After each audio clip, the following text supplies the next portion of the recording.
Morning Celkon mobiles సమర్పిస్తున్న business breakfast షోకి స్వాగతం. ఏషియన్ మార్కెట్స్ అన్ని ఏకగ్రీవంగా లాభాల్లో ట్రేడ్ అవుతున్నాయి ఈ Thursday morning. And US markets last night ఒక స్ట్రాంగ్ ర్యాలీతో ముగిసే. S&P 500 1.62% పెరిగితే డౌ జోన్స్ సుమారుగా 248 పాయింట్ల లాభంతో ముగిసింది. సో ఫెడ్ రిజర్వ్ ఇంతకుముందు జరిపిన మీటింగ్స్ సంబంధించిన మినిట్స్ నేను వెలువడ్డాయి. సో ఆ మినిట్స్ అన్ని కూడా డిసెంబర్లో ఇంట్రెస్ట్ రేట్ హైక్ ఉంటుంది. సో ఫెడ్ లిఫ్ట్ ఆఫ్ అంటే ఇప్పుడు దాకా కంట్రోల్లో ఉంచిన వడ్డీ రేట్లను పెంచే ప్రయత్నంలో ఉంది ఫెడరల్ రిజర్వ్. డిసెంబర్లోనే ఇది జరిగే అవకాశం ఉంది అంటూ ఒక స్పష్టమైన సంకేతం వచ్చింది. సో దీంతో ఒక అన్సర్టెనిటీ తొలగిపోతుంది అన్న భావంతో మార్కెట్స్లో స్ట్రాంగ్ ర్యాలీ చూస్తున్నాం. అలాగే అఫ్కోర్స్ యూఎస్ ఎకానమీ ఒక కమ్బ్యాక్ ప్రయత్నం ఉంది. అంటే మళ్ళీ ఎకానమీ వృద్ధి బాటలో ప్రయాణించే పనిలో ఉంది అంటూ ఫెడ్ మీటింగ్స్ సంబంధించిన మినిట్స్లో వెల్లడైంది. సో ఒక రిలీఫ్ ర్యాలీ మార్కెట్స్లో మనం చూస్తున్నాం. ఇటు ఏషియన్ మార్కెట్స్, అటు లాస్ట్ నైట్ ముగిసిన యుఎస్ మార్కెట్స్లో కూడా. సో బ్యాంక్ ఆఫ్ జపాన్ త్వరలోనే ఇవాళ బహుశా తన డెసిషన్ తీసుకోబోతోంది అక్కడి స్టిమ్యులస్ సంబంధించి. ఎందుకంటే జపాన్ రిసెషన్లో ఉంది అన్న సంగతి మనం మండే కూడా అనుకున్నాం. సో అటువంటి పరిస్థితుల్లో ఎటువంటి డెసిషన్స్ తీసుకోబోతుంది బ్యాంక్ ఆఫ్ జపాన్ అన్న అంశాన్ని కూడా మార్కెట్స్ గమనిస్తున్నాయి. ఈ నేపథ్యంలో నిక్కీ కూడా చాలా స్ట్రాంగ్గా ట్రేడ్ అవుతుంది. ఆల్మోస్ట్ 1.4% లాభంతో ట్రేడ్ అవుతుంది Japanese index Nikki. So August సెప్టెంబర్లో మనం చూసిన చైనీస్ కన్సర్న్స్ సర్దుమణిగాయి. డిసెంబర్లో ఏదైతే వడ్డీ రేట్ల పెంపు ఉంటుందో అన్నదానికి ఒక స్పష్టమైన సంకేతం వచ్చింది మనకు. సో ఇవన్నీ కూడా ఏషియన్ మార్కెట్స్లో, గ్లోబల్ మార్కెట్స్లో ఒక ర్యాలీకి మనం ప్రధాన కారణంగా చెప్పుకోవచ్చు. ఈ నేపథ్యంలో ఇండియన్ మార్కెట్స్ కూడా ఇవాళ స్ట్రాంగ్గా ఓపెన్ కాబోతున్నాయి. 7787 62 పాయింట్ల లాభంతో కనిపిస్తుంది SGX నిఫ్టీ. సో మేబీ ఒక positive opening, gap up opening కోసం మార్కెట్స్ సిద్ధమవుతున్నాయి. నిన్నటి సెలాన్ ర్యాలీ తర్వాత సో ర్యాలీస్ను ఎప్పటికప్పుడు మార్కెట్స్ సెల్ చేస్తూ వస్తున్నాయి. నిన్న కూడా మనం ఒక వీక్ ట్రేడింగ్ సెషన్ చూసాం. ఎస్పెషల్లీ మధ్యాహ్నం తర్వాత మార్కెట్స్లో సెల్లింగ్ భారీగా రావడం చూసాం. అండ్ FII సెల్లింగ్ కూడా దీనికి ప్రధాన కారణంగా చెప్పుకోవచ్చు. 768 కోట్ల రూపాయల స్టాక్స్ని FIIs అమ్మితే అదే మొత్తంలో ఆల్మోస్ట్ డొమెస్టిక్ ఇన్స్టిట్యూషనల్ ఇన్వెస్టర్స్ కొంటున్నారు. కానీ కొంత డెలివరీ బేస్డ్ సెల్లింగ్ చూసాం మనం. ఇన్ఫోసిస్, ICICI, మారుతి వంటి కౌంటర్స్లో డెలివరీ బేస్డ్ సెల్లింగ్ చూసాం. 100 కోట్ల రూపాయల డెలివరీ బేస్డ్ సెల్లింగ్ ICICIలో మనకు కనిపించింది. సో క్యాబినెట్ నిన్న కొన్ని రిఫార్మ్ మెజర్స్ను ప్రకటించింది. ఎకానమీని కొంత స్పరప్ చేసే మెజర్స్ను ప్రకటించినప్పుడు కూడా అటు డైవెస్ట్మెంట్కి సంబంధించి కావచ్చు, కోల్ ఇండియా లాంటి కంపెనీస్లో, అలాగే ఎక్స్పోర్ట్స్ని ఎంకరేజ్ చేసే చర్యలు కావచ్చు, ఇన్ఫ్రాస్ట్రక్చర్కి ఊతం ఇచ్చే చర్యలు కావచ్చు, ఇవన్నీ ప్రకటించినప్పుడు కూడా మార్కెట్స్లో మనం సెల్ ఆఫ్ చూసాం. అంటే మార్కెట్స్ సెల్ చేయదలుచుకున్నప్పుడు FIIs లాంటి వాళ్ళు ఇటువంటి రిఫార్మ్స్ని వీటిని ఏది పట్టించుకునే మూడ్లో లేరు. సో వాళ్ళు సెల్ చేయదలుచుకుంటే చేస్తున్నారు అంతే. FIIsలో ప్రస్తుతానికి మనకు ఆ కన్విక్షన్ కనపట్లేదు ఇండియన్ మార్కెట్స్లో ఇన్వెస్ట్ చేద్దాం అనేది. ఎందుకంటే లాస్ట్ 12 సెషన్స్లో మనం చూస్తే ఆల్మోస్ట్ 10 సెషన్స్లో FIIs సెల్లింగ్ చూసాం. అండ్ వరుసగా లాస్ట్ 6 సెషన్స్గా FIIs నుంచి సెల్లింగ్ కూడా చూస్తున్నాం. సో ఎటువంటి రిలీఫ్ మనకు కనపట్లేదు. సెలాన్ ర్యాలీస్ సూత్రాన్ని ప్రస్తుతానికి పార్టిసిపేట్ చేస్తున్న ప్లేయర్స్లో కనిపిస్తుంది. అండ్ ఇండెక్స్ ఫీచర్స్లో మాత్రం కొంత సెల్లింగ్ ఆగింది. ఇది కొంత ఓరట కలిగించే అంశం. రాబోయే రోజుల్లో FIIs అంటే ఇంకా ఎక్కువ ట్రేడింగ్ సెషన్స్ లేవు మనకు. 5 ట్రేడింగ్ సెషన్స్ మాత్రమే ఎక్స్పైరీకి ముందు. సో కాబట్టి ఈ నేపథ్యంలో FIIs బిహేవియర్ ఎలా ఉంటుంది అన్నది వేచి చూడాలి. బట్ ప్రస్తుతానికి మాత్రం 7700 దగ్గర నిఫ్టీ స్ట్రాంగ్ సపోర్ట్ తీసుకుంటుంది. మేబీ 7800, 7850 దగ్గర రెసిస్టెన్స్ ఎదురవుతుంది. సో నిన్న మనం చూసాం 7725 ఇది నిఫ్టీ వెళ్ళిన లో. సో మేబీ 7540 ఇంతకుముందు మనం సెప్టెంబర్లో ఏదైతే చూసామో ఆ లెవెల్ కూడా ఒకసారి టెస్ట్ చేసే అవకాశం ఉంది నిఫ్టీ. అది ఈ సిరీస్లో కాకపోయినా నెక్స్ట్ సిరీస్లో అయినా జరిగే అవకాశం ఉంది. సో కొంత నిఫ్టీ పరంగా ఫీచర్స్లో ట్రేడింగ్ చేసేవాళ్ళు ఈ అంశాన్ని గమనించి దృష్టిలో ఉంచుకొని నిర్ణయాలు తీసుకోవాలి. సో ఒక ఇంట్రెస్టింగ్ స్టాటిస్టిక్స్ చూస్తే నిఫ్టీ లాస్ట్ 5 ఇయర్స్లో మనకి ఎటువంటి పెర్ఫార్మెన్స్ ఇచ్చిందంటే లాస్ట్ 5 ఇయర్స్లో నిఫ్టీలో ఇన్వెస్ట్ చేసిన వాళ్ళకి 11.64% టు బి ప్రిసైజ్ 11.64% నష్టం వచ్చింది. సో అలాగే లాస్ట్ 3 ఇయర్స్లో చూస్తే 15.64% లాభంలో ఉన్నారు. అండ్ ఇయర్ టు డేట్ చూస్తే 10.58% నష్టపోయింది నిఫ్టీ. లాస్ట్ 1 మంత్లో 6% నష్టపోయింది. సో ఆల్ ఇన్ ఆల్ ఒక వోలటైల్ సెషన్స్ మనం నిఫ్టీ పరంగా చూస్తే, అలాగే బ్రాడ్ మార్కెట్ పరంగా చూస్తే కనిపిస్తున్నాయి. అఫ్కోర్స్ స్పెసిఫిక్ స్టాక్స్లో ఇన్వెస్ట్ చేసిన వాళ్ళకి లాభాలు నష్టాలు ఉన్నాయి. బట్ నిఫ్టీలో మాత్రం లాస్ట్ 5 ఇయర్స్ పెర్ఫార్మెన్స్ మనకు పేలవంగా ఉంది. ఇన్వెస్టర్స్ నమ్మకాన్ని నిలబెట్టుకోలేని విధంగా ఉంది. సో మనం అనుకుంటూ ఉంటాం లాంగ్ టర్మ్లో ఈక్విటీస్ బెస్ట్ రిటర్న్స్ ఇస్తాయని. బట్ ఆ లాంగ్ టర్మ్ అనేది ఒక్కొక్కసారి 5 years అవుతుంది, ఒక్కొక్కసారి 10 years అవుతుంది. సో ఈక్విటీస్ని గుడ్డిగా నమ్మకూడదు, అలా అని చెప్పేసి ఈక్విటీస్ని ఇగ్నోర్ కూడా చేయకూడదు. ప్రతి ఒక్కళ్ళ పోర్ట్ఫోలియోస్లో కొంత పార్ట్ని ఈక్విటీస్ కేటాయించడం మాత్రం తప్పనిసరి. మార్కెట్స్ పరిస్థితి గురించి మాట్లాడేందుకు కొంత అనలిస్ట్ సిద్ధంగా ఉన్నారు. సో మార్కెట్స్లో చాలా వాలటైలిటీ కనిపిస్తుంది, ఎటువంటి కన్విక్షన్ కనపడలేదు ఎఫ్ఐఎస్ పరంగా. ఈ నేపథ్యంలో మనం అనుకునే లాంగ్ టర్మ్ ఏంటి అసలు ఈ లాంగ్ టర్మ్ ఉద్దేశం? బేసికలీ అంటే ఒక్కొక్కసారి లాస్ట్ టైం జరిగింది, ఎస్పెషలీ మనకి 2006-07 తర్వాత 8 and 9 almost about 12 to 15 months దాకా మనకి భారీగా బేర్ ఫేస్ చూసామండి. అది ప్రపంచవ్యాప్తంగా లీమన్ బ్రదర్స్ క్రైసిస్ అయిన తర్వాత it hit the entire world. అంతకు ముందు చూసుకుంటే మనం ఆల్మోస్ట్ అబౌట్ 98 to 2000 దాకా information technology, communication and entertainment ice boom చూసాం.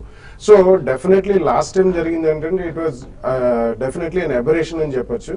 ఈ లాంగ్ టర్మ్ అంటే బేసిక్లీ మనకి సిస్టమేటిక్ ఇన్వెస్ట్ చేసే వాళ్ళకి తప్పకుండా మనకి ఈ 5 years పీరియడ్ లో కూడా రీజనబుల్ గెయిన్స్ వచ్చాయండి. ఒక్కొక్కసారి out beating gains in terms of FD interest రేట్లు కానీ అట్లా రావచ్చు. బట్ అదర్వైజ్ మనం లాంగ్ టర్మ్ అనుకుంటే మాత్రం డెఫినెట్లీ ఒక స్ట్రాటజీ ప్లాన్ చేసుకుంటూ మేబీ 5 to 10 years పీరియడ్ పట్టుకోవాలి. బట్ రీసెంట్ టైమ్స్ లో ఇంకొక మేజర్ చేంజ్ జరిగింది ఏంటంటే నియో క్లాసికల్ ఎకనామిక్స్ లాంటిది పనిచేయట్లేదు, సైకిల్స్ కూడా చాలా ఫాస్ట్ అయినాయి. కాబట్టి ఏంటంటే మనం ఒకటి గుర్తుపెట్టుకోవాలి, ఎప్పుడైనా మార్కెట్స్ భారీగా పతనం అయినప్పుడు లాంగ్ టర్మ్ ఇన్వెస్టర్స్ అయినా కానీ తప్పకుండా ప్రాఫిట్స్ ఉంటే మాత్రం కొద్దిగా మధ్యలో ప్రాఫిట్స్ తీసుకుంటూ భారీగా పతనం అయినప్పుడు అడిషనల్ మనీ పంపించాలండి. It's not a kind of trading, but definitely profits off the table తీసుకోవడం చాలా మంచిదే.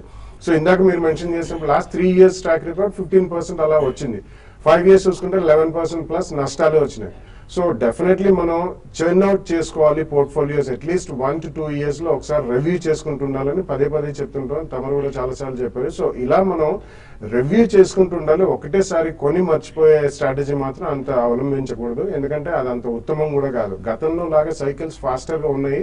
And today we are fighting against FIs, domestic institutions, even machines have taken over trading, high frequency trading ఇటువంటివన్నీ. So latest గా జరిగిన పరిణామాలు అన్ని దృష్టిలో పెట్టుకుని మనం కొద్దిగా చర్నింగ్ చేసుకుంటే తప్పకుండా లాభాలు వచ్చే అవకాశం చాలా ఎక్కువ ఉందండి. సో ట్రేడర్స్ ఎటువంటి ఐడియాస్ ఇస్తున్నారు, ట్రేడింగ్ ఐడియాస్? నిన్న మార్కెట్ లో మనం చూసాము వన్ సైడ్ సెల్లింగ్ అనేది చూసాము. ఈవెన్ గ్లోబల్ మార్కెట్స్ పెద్దగా అంత నెగిటివ్ లేదు. మరీ ముఖ్యంగా F&O లో కానీ చూస్తే దాదాపు అన్ని స్టాక్స్ లో కూడా ప్రీమియమ్స్ అనేది తగ్గిపోవడం చూసాము. దాదాపు క్యాష్ మార్కెట్ కి తర్వాత F&O మార్కెట్ కి స్టాక్ రేట్ ఒకటేగా ఉంది. ఈవెన్ నెక్స్ట్ మంత్ ఫ్యూచర్స్ లో కూడా పెద్ద అంత యాక్టివ్ గా బయింగ్ అనేది కనపడలేదు. కాబట్టి F&O లో మాత్రం చాలా వీక్ ఉంది, డేటా పరంగా చెప్పాలంటే వీక్ ఉంది. అయితే నిన్న కొంచెం ఇంట్రెస్టింగ్ ఏంటంటే FIs చాలా రోజుల తర్వాత లాంగ్ ఒక దగ్గర 200 crores దాకా స్టాక్ ఫీచర్స్, తర్వాత 120 crores దాకా ఇండెక్స్ ఫీచర్స్ లాంగ్ పొజిషన్స్ తీసుకోవడం జరిగింది, బై చేయడం జరిగింది. అంటే షార్ట్ కవరింగ్ కావచ్చు, ప్లస్ షార్ట్ లో ఉన్న ప్రాఫిట్ బుకింగ్ కావచ్చు, ప్లస్ కొంతమేర లాంగ్ కూడా ఇక్కడ మన పొజిషన్స్ ఉన్నారు. కాబట్టి ఇక్కడ నుంచి మార్కెట్ కొంచెం స్టేబుల్ కావడానికి అవకాశం ఉంది. దీంతో పాటు గ్లోబల్ కీస్ అనేవి చాలా స్ట్రాంగ్ ఉన్నాయి. ఎందుకంటే లాస్ట్ ఒక 1 week 10 days కానీ చూస్తే గ్లోబల్ కీస్ అంత నెగిటివ్ లేదు, బట్ మన మార్కెట్ మాత్రం కంటిన్యూగా డౌన్ ట్రెండ్ మనం చూస్తున్నాము. ఈ లెవెల్లో కొంచెం నిఫ్టీ ఆగడానికి అవకాశం ఉంది. ఈవెన్ PCR రేషియో కానీ చూసుకుంటే చాలా ఓవర్ సోల్డ్ పొజిషన్ లో ఉంది. కాబట్టి నిఫ్టీ ఈ లెవెల్ ఆగి ఇక్కడ నుంచి కొంత ర్యాలీ ఉంటుంది. అయితే ర్యాలీ ఉన్నా కూడా ఒక లెవెల్ వరకే పెరిగే అవకాశం ఉంది. కరెంట్ లెవెల్స్ లో ఇప్పుడు నెక్స్ట్ 1 or 2 days లో కానీ 7,800 అనేది మనకి రెసిస్టెన్స్ ఫేస్ చేసే అవకాశం ఉంది. అది కానీ క్రాస్ అయితే మార్కెట్స్ అరౌండ్ 7,950 ఆ లెవెల్ దాకా రావచ్చు. కాబట్టి క్లోజర్ గా అక్కడికి వచ్చినప్పుడు ఈ సిరీస్ లో లాంగ్ పొజిషన్స్ ఎగ్జిట్ కమ్మంటాను. షార్ట్ సెల్ చేసే వాళ్ళు మాత్రం మీ కరెంట్ లెవెల్స్ లో కాకుండా 1 or 2 days వెయిట్ చేయండి, ఒక ర్యాలీ కోసం వెయిట్ చేయమంటాను.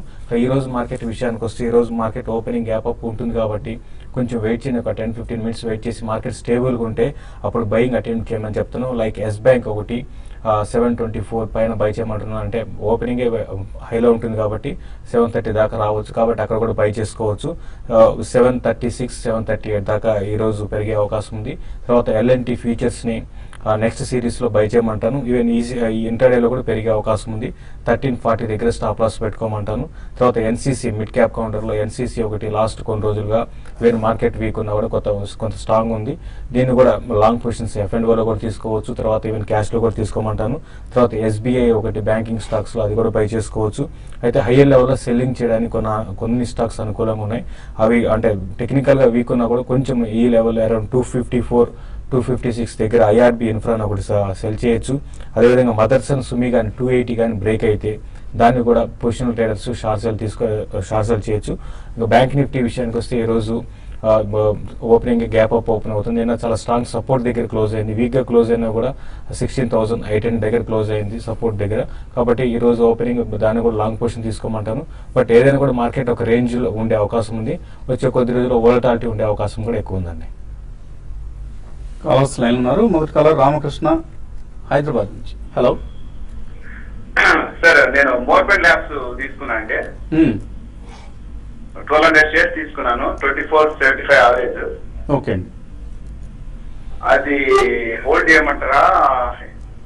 డౌన్ అవుతుంది షేర్ వాల్యూ. ఏం చేయమంటారు మోర్పెన్ ల్యాబ్స్?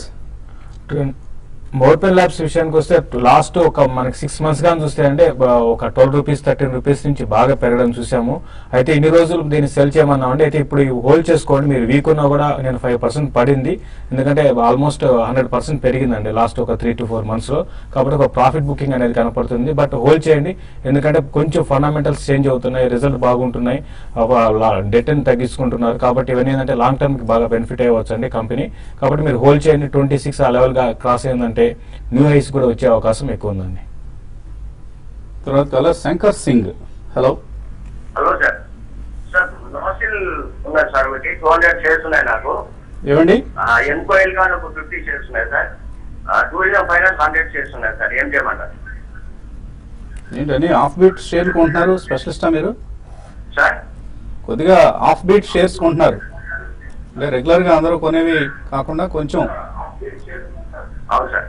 రీసెర్చ్ చేసుకుంటున్నారా లేకపోతే ఎలా? ఏంటి మీ ఇన్వెస్ట్మెంట్ ప్యాటర్న్? కొనేసాను సార్, అంతే సార్. అది అంతే. అంతేనా?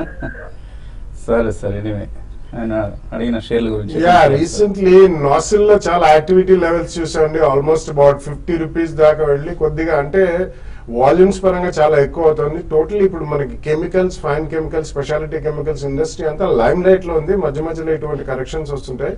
కాబట్టి I think you should hold nasal అండి. ప్రాబ్లీ గోయింగ్ ఫార్వర్డ్ మనకి నెక్స్ట్ 2-3 years ఫ్యూచర్ తీసుకుంటే బాగానే ఉంటుంది. అండ్ నాసిల్ గతంలో ఒకప్పుడు మంచి కంపెనీ, మధ్యలో కొద్దిగా ఫండమెంటల్స్ క్షీణించాయి. Definitely you can hold on to నాసిల్ అండి. సో అలాగే టూరిజం ఫైనాన్స్ ఇటువంటివి మాత్రం డెఫినెట్లీ ఇంట్రెస్ట్ రేట్స్ తగ్గుతున్నాయి కాబట్టి ఎక్కడన్నా మీరు ఇవి totally by and forget type of shares కాదు కాబట్టి ప్రాఫిట్స్ వచ్చినప్పుడు బుక్ చేయడం మర్చిపోకండి. అలాగే ఆయన అడిగిన ఇంకొక share Emco electric equipment company. Yeah, Emco is also a decent company అండి. అంటే ఇవన్నీ కూడా స్మాల్ క్యాప్ షేర్స్. గతంలో under valued stocks suddenly limelight లోకి వచ్చాయి. లాస్ట్ 1.5 years ఇటువంటి చాలా షేర్స్ లైమ్ లైట్ లోకి వచ్చాయి. సో ఇది కూడా ఇట్స్ ఏ డీసెంట్ కంపెనీ అండి. కాబట్టి మీరు చిన్న చిన్న స్టాక్స్ కాబట్టి షార్ప్ కరెక్షన్స్ కూడా ఉంటాయి మధ్యలో. సో ప్రాఫిట్స్ ఉంటే మాత్రం బుక్ చేయడం మర్చిపోకండి.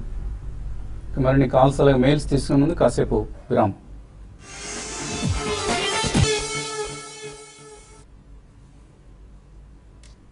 సిలికాన్ మొబైల్ సమర్పిస్తున్న బిజినెస్ బ్రేక్ఫాస్ట్ షోకి తిరిగి స్వాగతం. ఎస్టెక్స్ నిఫ్టీ ఒక పాజిటివ్ ఓపెనింగ్ను ఇండికేట్ చేస్తుంది. మార్కెట్స్ ఇవాళ పాజిటివ్ ఓపెనింగ్ కోసం సిద్ధం అవుతున్నాయి. తర్వాత ఆఫ్ కోర్స్ ఈ పాజిటివ్ ఓపెనింగ్ నిలబడుతుందా లేదా మధ్యాహ్నం ట్రేడింగ్లో అన్నది వేచి చూడాలి. తర్వాత కాలర్ లైన్లో ఉన్నారు వనజ విశాఖపట్నం నుంచి. హలో నమస్తే అండి. నమస్తే అండి, అడగండి. మేము 1 lakh ఇన్వెస్ట్ చేయాలనుకుంటున్నాం. 2 years వ్యూలో స్టాక్స్ రికమెండ్ చేస్తారేమో. ఇంతకుముందు స్టాక్స్ లో ఇన్వెస్ట్ చేసిన అనుభవం ఉందా మీకు? 1.5 years నుంచి చేస్తున్నానండి. 1.5 years నుంచి. ఎలా ఉంది మీ పోర్ట్ఫోలియో? పోర్ట్ఫోలియో అంటే నేను ఒక 2% ప్రాఫిట్ వస్తే తీసేస్తున్నాను. అది ఎల్ఐసి, ఎస్బిఐ కొంచెం లాస్ లో వెళ్ళింది. Next pharma stocks, Sun Pharma, Aurobindo, Cipla. నా దగ్గర ప్రజెంట్ అరవిందో, సిప్లా ఉన్నాయండి. పార్క్ ప్రాఫిట్స్ లో ఉన్నారు. అవునండి. సో ₹2 వడ్డీ వస్తే అమ్మేస్తున్నారు. అమ్మేస్తాను, తీసేస్తాను. Very good. ఎంత అండి మీ పోర్ట్ఫోలియో సైజ్ ఎంత ఉంది ఇప్పుడు? అంటే నెంబర్ ఆఫ్ స్టాక్స్ అంటారా? కాదు, వాల్యూ. వాల్యూ ఒక 2.5 అండి. 2.5 lakhs ఇన్వెస్ట్ చేస్తున్నారు ఆల్రెడీ. మరొక ₹1,00,000 ఇన్వెస్ట్ చేద్దాం అనుకుంటున్నారు. ఎటువంటి లాంగ్ టర్మ్ పిక్స్ ని సెలెక్ట్ చేస్తారు? ఆవిడ of course short term play చేస్తున్నారు. But it's a decent strategy అండి. అంటే ఒక స్ట్రాటజీని బేస్ చేసుకుని 2% లాభం వస్తే అమ్మేస్తున్నారు.